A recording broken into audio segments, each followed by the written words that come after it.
Hello everyone, मैं हूं आस्था।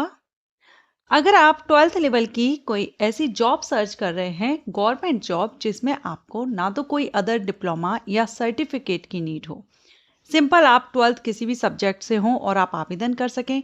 साथ ही अगर आपको वर्क भी ऑफिस में बैठ करके कंप्यूटर पर आपको वर्क करना है, कोई फील्ड वर्क नहीं करना है, और 12th आपका किसी भी सब्जेक्ट से हो, किसी भी स्ट्रीम से हो, तो आप इस वीडियो को कंप्लीट देखिएगा, क्योंकि आज के इस वीडियो में हम 12th लेवल की एक ऐसी ही पोस्ट को कवर करने जा रहे हैं जो कि है JAA, जूनियर एडमिनिस्ट्रेटिव असिस्टेंट की पोस्ट।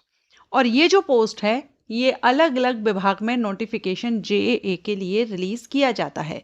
अलग अलग डिपार्टमेंट्स में वैकेंसीज आती हैं, अलग अलग विभागों में, लेकिन सभी डिपार्टमेंट्स में एलिजिबिलिटी क्राइटेरिया सेम होता है, सैलरी सेम होती है, वर्क भी सेम होता है।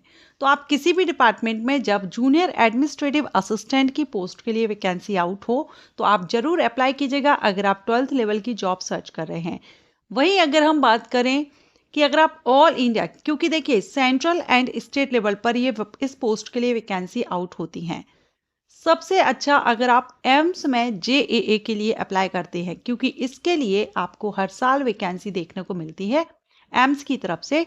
जूनियर एडमिनिस्ट्रेटिव असिस्टेंट पोस्ट के लिए हर साल वैकेंसी नोटिफिकेशन रिलीज होता है, जो कि एम्स CRE के नाम से रिलीज किया जाता है। तो आप किसी भी डिपार्टमेंट में JAA के लिए इंटरेस्टेड हो, वीडियो आपके लिए है। लेकिन अगर आप एम्स में इंटरेस्टेड हैं तो अभी एप्लीकेशन रनिंग है, आप आवेदन कर सकते हैं।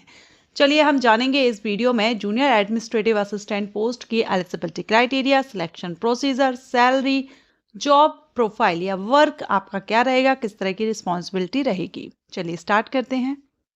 सबसे पहले हम इसकी रिस्पॉन्सिबिलिटीज देखेंगे। इस पोस्ट पर अगर आप भर्ती होते हैं तो किस तरह की रिस्पॉन्सिबिलिटी या वर्क आपको करना होता है। तो जूनियर एडमिनिस्ट्रेटिव असिस्टेंट किसी कार्यालय में, जिस भी विभाग में आप भर्ती होते हैं, जिस ऑफिस में, इसके वरिष्ठ अधिकारियों को आवश्यक सहायता देते हैं। अब सहायता क्या होती है? तो सहायता में जैसे कि आपका ऑफिस वर्क रहेगा, क्लरिकल वर्क रहेगा, तो इसमें आपको फाइल का प्रबंधन करना, व्यवस्थित करना, रिकॉर्ड रखना, डाटा एंट्री, लेटर तैयार करना, जो भी फ़ोन कॉल्स हैं या ईमेल्स हैं उनका प्रबंधन, या कोई मीटिंग अगर हो रही है तो मीटिंग का अरेंजमेंट, टाइम शेड्यूल्ड करना, अपॉइंटमेंट शेड्यूल्ड करना, ये सारी जो रिस्पॉन्सिबिलिटी या वर्क रहेंगे, ये जूनियर एडमिनिस्ट्रेटिव असिस्टेंट पोस्ट के लिए रहते हैं। एक तरह से आपका क्लरिकल वर्क होता है, ऑफिस में बैठकर कंप्यूटर पर आपको अपनी जॉब देनी होती है। नाउ हम जानेंगे इसकी एलिजिबिलिटी। तो वैसे तो मैंने आपको बता दिया कि 12th लेवल की ये पोस्ट है, किसी भी सब्जेक्ट से हो, कॉमर्स, आर्ट या फिर साइंस, किसी भी स्ट्रीम से आपने 12th कंप्लीट किया है, आप इसके लिए एलिजिबल होते हैं। बाकी अदर कोई डिप्लोमा या सर्टिफिकेट की नीड नहीं होती है, लेकिन आपको टाइपिंग आनी चाहिए। सिर्फ आपसे टाइपिंग स्पीड टेस्ट आपका होता है, कंप्यूटर पर टाइपिंग टेस्ट होता है।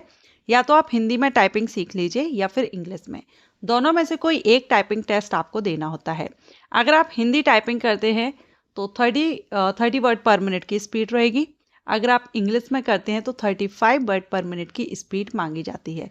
कोई सर्टिफिकेट नहीं लगेगा टाइपिंग का, ओनली आपकी स्पीड चेक की जाती है। ठीक है, तो 12th आप पास आउट हैं, टाइपिंग आप सीख लीजिए, 1-2 महीने में आप टाइपिंग सीख सकते हैं अच्छे से, और बस आप जूनियर एडमिनिस्ट्रेटिव असिस्टेंट पोस्ट के लिए एलिजिबल हो जाते हैं अकॉर्डिंग टू क्वालिफिकेशन। लेकिन एज क्राइटेरिया भी यहाँ पर मैटर करती है। तो एज क्राइटेरिया देखेंगे। एज लिमिट जनरल कैंडिडेट के लिए, अनरिजर्व कैटेगरीज के लिए minimum age 18 year and maximum 30 year होती है अगर आप एम्स में जूनियर एडमिनिस्ट्रेटिव असिस्टेंट पोस्ट के लिए आवेदन करते हैं। बाकी अदर डिपार्टमेंट में हो सकता है कि आपको जो अपर एज लिमिट है वो कहीं 25 या 28 देखने को मिले, लेकिन एम्स में 18 से 30 साल एज लिमिट रहती है। और अगर आप रिजर्व कैटेगरी से बिलोंग करेंगे तो आपको एज में छूट मिल जाती है। अगर स्टेट लेवल पर है तो स्टेट लेवल पर आपको जो कैंडिडेट होंगे, स्थायी निवासी होंगे, उनको मिलती है। अगर आप सेंट्रल किसी डिपार्टमेंट में अप्लाई कर रहे हैं JAA के लिए, तो फिर आपको ऑल इंडिया के कैंडिडेट के लिए जो एज रिलैक्सेशन है रिजर्व कैटेगरीज के लिए वो मिल जाता है। जैसे कि अगर आप एम्स के लिए अप्लाई करते हैं तो ऑल इंडिया के कैंडिडेट को एज में छूट मिल जाती है जो रिजर्व कैटेगरी से बिलोंग करते हैं। इसके बाद अब हम बात करेंगे सिलेक्शन प्रोसीजर की। तो सिलेक्शन प्रोसीजर भी बहुत सिंपल है, इसमें ज़्यादा कुछ नहीं है।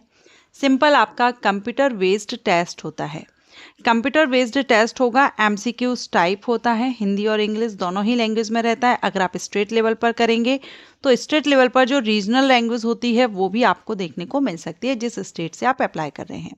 ठीक है, इसमें आपका 90 मिनट का ड्यूरेशन होता है। अगर आप एम्स में अप्लाई कर रहे हैं तो 90 मिनट का समय मिलता है। 100 प्रश्न होते हैं, 400 नंबर के होते हैं। जीके और कंप्यूटर से क्वेश्चन आते हैं 20, बाकी 80 क्वेश्चंस आपके सब्जेक्टिव रहते हैं। ठीक है, तो इस पर भी मैंने वीडियो अपलोड किया है, आप जाके विजिट कर सकते हैं सिलेबस को लेकर के। नेगेटिव मार्किंग भी रहती है। ठीक, इसके बाद जब आप सीवीटी को क्लियर कर लेते हैं, क्वालिफाई कर लेते हैं, तो इसके बाद आपका होता है टाइपिंग टेस्ट। टाइपिंग टेस्ट में आपकी मार्किंग नहीं होती है, ये क्वालिफाइंग नेचर का रहता है, जस्ट आपको क्वालिफाई करना होता है।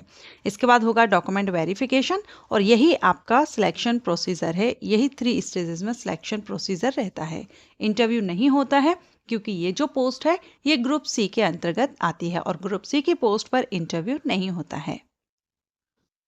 अब हम बात करेंगे लास्ट में सैलरी की। सैलरी क्या मिलती है? तो अगर आप जूनियर एडमिनिस्ट्रेटिव असिस्टेंट बन जाते हैं तो इसमें सैलरी लेवल 2 से रहती है।